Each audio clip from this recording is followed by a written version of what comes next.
¿Cómo estás, mi querido amigo y mi querida amiga amante de la historia? Nuestra protagonista de hoy, Santa Teresa de Jesús, decía lo siguiente: basta ser mujer para caérseme las alas. Y es que Santa Teresa es una mujer muy conocida por su talla espiritual, pero no tanto por su faceta de mujer intelectual, práctica y sobre todo feminista, porque Santa Teresa, la menos conocida Santa Teresa, fue una monja rebelde y transgresora. Pero ¿a qué le condujo su talante tan libre, independiente e inteligente? Pues imagínatelo, en un mundo en el que querer hacerse valer como mujer casi equivalía a ganarse la condena de la Inquisición, tuvo muchísimos problemas con esta institución con la que estuvo en estado de guerra permanente prácticamente hasta su muerte y de la que se salvó solo por su gran inteligencia.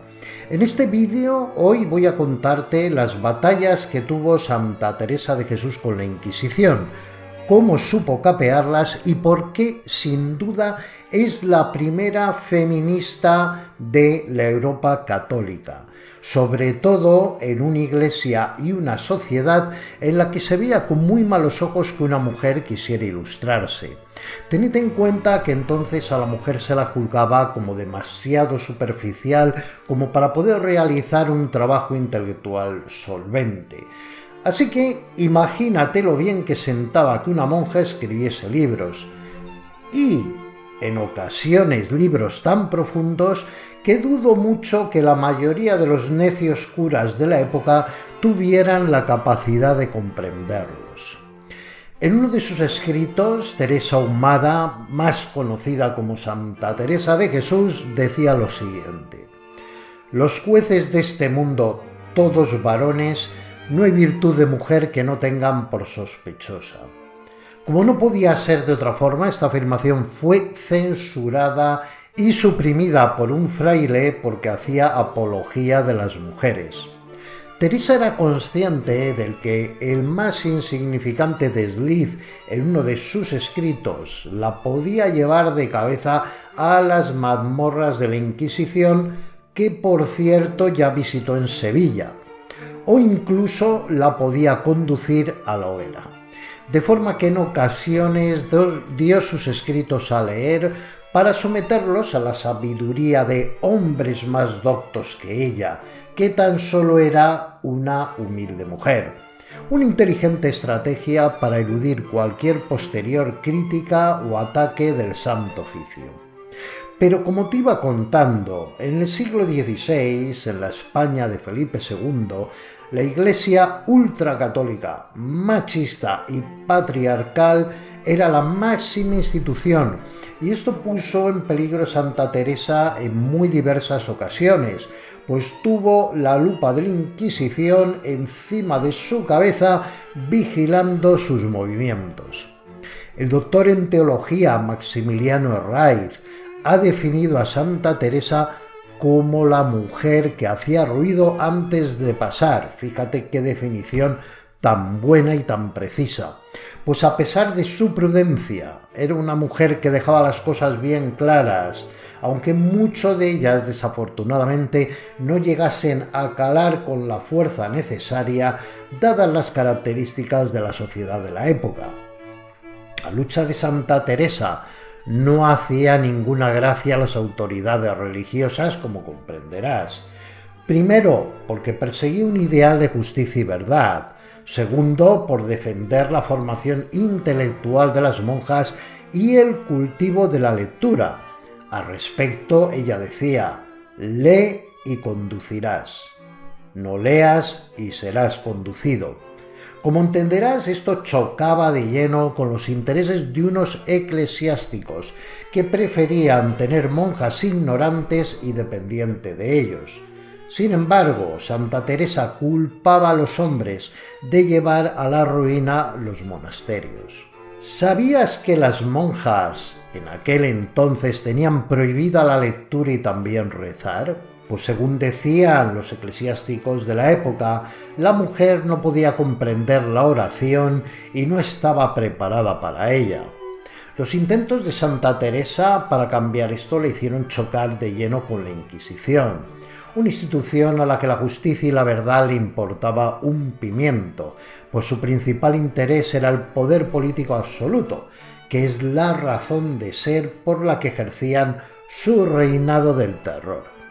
De hecho, los libros de Santa Teresa estuvieron prohibidos por la Inquisición hasta 30 años después de su muerte, en que primero fue beatificada y posteriormente, ya en 1622, canonizada.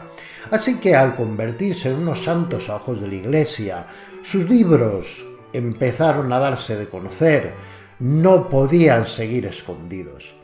Teresa, a pesar de todo en vida, recorrió España para defender la igualdad de la mujer ante obispos y otras autoridades de la Iglesia. En Sevilla, como te decía, abrió proceso contra ella la Inquisición y la acusó de alumbrada. Déjame que te comente que los alumbrados fueron una secta mística asociada al protestantismo y por tanto perseguida por herética. Los alumbrados buscaban la unión interior con Dios mediante las experiencias místicas. De ahí las acusaciones que se vertieron contra Santa Teresa. Además, la descripción que ella misma hacía de sus experiencias espirituales eran vistas por el Santo Oficio como posible herejía y decían que podían estar inspiradas por el demonio.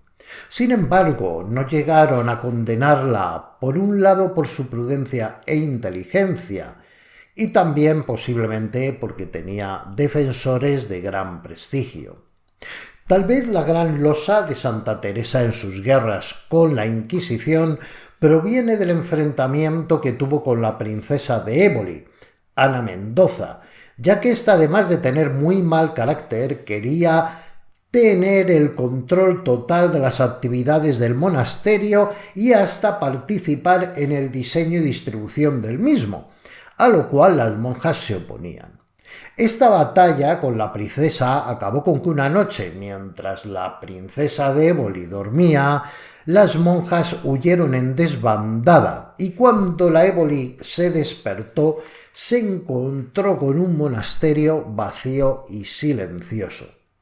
La disputa que tuvo con Santa Teresa fue tremenda y terminó con Felipe II dando la razón a la monja, para mayor humillación de Ana Mendoza, princesa de Éboli, que se vengó posteriormente denunciándola a la Inquisición por herejía en el escrito de sus memorias y en sus experiencias de éxtasis religioso.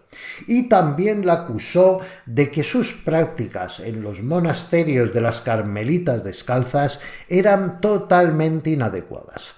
Además, la princesa publicó una falsa biografía de Santa Teresa y la denunció por ella, lo que le ocasionó muchísimos problemas con la Inquisición. Si quieres conocer más a fondo este interesante y peculiar episodio de la disputa entre estas dos mujeres, debajo del vídeo, en el texto, te dejo el vínculo a mi vídeo en el que te hablo de esta batalla y también al final de este vídeo te dejo enlace al mismo. Y antes de seguir, déjame que te pide que me des un me gusta si te está gustando este vídeo y que te suscribas a mi canal para seguir el contenido que publico semanalmente. Y por cierto, esto es muy importante, me gustaría saber tu opinión sobre esta forma de relacionarse con la mujer que tiene la Iglesia Católica. ¿No piensas que la Iglesia debería defender los derechos de las mujeres? Cuéntame tu opinión sobre este asunto. ¿Por qué aún hoy en día las mujeres siguen sin acceder a los altos cargos de la Iglesia Católica? Dime qué te parece esto, porque es un asunto interesante. Bueno, pues retomando la historia que te contaba, la batalla de Santa Teresa con la Inquisición le llevó toda la vida. De hecho, incluyeron sus libros en el índice de libros prohibidos del inquisidor Fernando Valdés, que llevó a que la biblioteca que tenía Santa Teresa en el monasterio de la Encarnación fuese saqueada por esta salvaje institución. Una de las obras más notables de Santa Teresa es Camino de Perfección, toda una reivindicación del papel de la mujer en la época. Criticó la prohibición de libros de la Inquisición y de los curas a los que llamaba medio letrados, y de los que criticaba su incultura y su cortedad de miras. A muchos los acusó de ser falsos profetas y avisó de que no eran tiempos para creer a todos. Santa Teresa, antes de ser santa, fue una mujer libre, independiente y luchadora. La monja rebelde y feminista de su tiempo, que denunció la desigualdad de la mujer en la religión y la sociedad. Muchas de sus frases han dejado testimonio de esta lucha. Tal vez la más famosa de todas sea la siguiente: si tienes una idea, llévala a la práctica, porque es mejor pedir perdón que pedir permiso. Y refiriéndose a los hombres decía: las mujeres no necesitan estudiar a los hombres porque los adivinan. La exposición de Teresa de Ávila a las acusaciones de herejía fue tal que algunos de los clérigos que la admiraban contrataron escribientes para hacer copias de sus obras, por temor a que en algún momento la Inquisición pudiera quemarlas y se perdieran para siempre. A fin de cuentas, como decía Teresa con su fino sentido del humor, aunque las mujeres no somos buenas consejeras, incluso alguna vez acertamos. A pesar de los enfrentamientos con la Inquisición, ésta no pudo nunca encontrar indicios de herejía, aunque siempre estuvo al límite del peligro. Por ejemplo, a sus religiosas les dijo que nadie les quitaría nunca el Padre Nuestro y la Ave María, lo que no dejaba de ser una crítica velada a los censores que les tenían prohibidos a las monjas los libros de oración. Como te decía, fue su talento, inteligencia y mano izquierda la que consiguió mantenerla a salvo de las llamas. Gaspar de Quiroga, inquisidor general, tuvo que reconocer que no había ni la más mínima sospecha de herejía en su libro de la vida denunciado por la princesa de Éboli. ¿Por qué? Porque, como te comentaba anteriormente, evitaba siempre un enfrentamiento directo con inquisidores, solicitando la revisión de sus textos a censores y permitiendo que corrigiesen o eliminasen los errores que hubiese podido cometer por ignorancia, que no por malicia. Lo cual quiere decir que acataba todo lo que le decía la Inquisición sumisamente. No, en absoluto. Es más, en muchas ocasiones se negó a aceptar los cambios que los censores pretendían hacer en sus obras y dijo que no iba a firmar algo que ella no suscribía. Su gran defensor fue Fray Luis de León, especialmente en lo que respecta a sus experiencias místicas, pues era un gran admirador. El caso es que tras su muerte su popularidad era tan grande y era una persona tan admirada que no se tardó en pedir su canonización. La misma hermana de Felipe II fue una de sus admiradoras. Hubo todo un movimiento para convertirla en patrona de España, lugar que ocupaba el apóstol Santiago. Sin embargo, no todos estuvieron de acuerdo con el camino propuesto. De hecho, Francisco de Quevedo, el célebre escritor, dijo que era necesario que fuera un guerrero quien interviniera ante Dios por el bienestar del país y no una simple monja. De manera que al final dejaron a Santiago como patrón. Y mi querida amiga y mi querido amigo amante de la historia, si te gusta este vídeo, regálame un me gusta de verdad porque me es de gran ayuda, suscríbete a mi canal y si no lo has visto aún, no te pierdas la interesante guerra entre Santa Teresa de Jesús y la princesa de Éboli, cuyo enlace te dejo aquí mismo. Te veo en mi próximo vídeo. Adiós.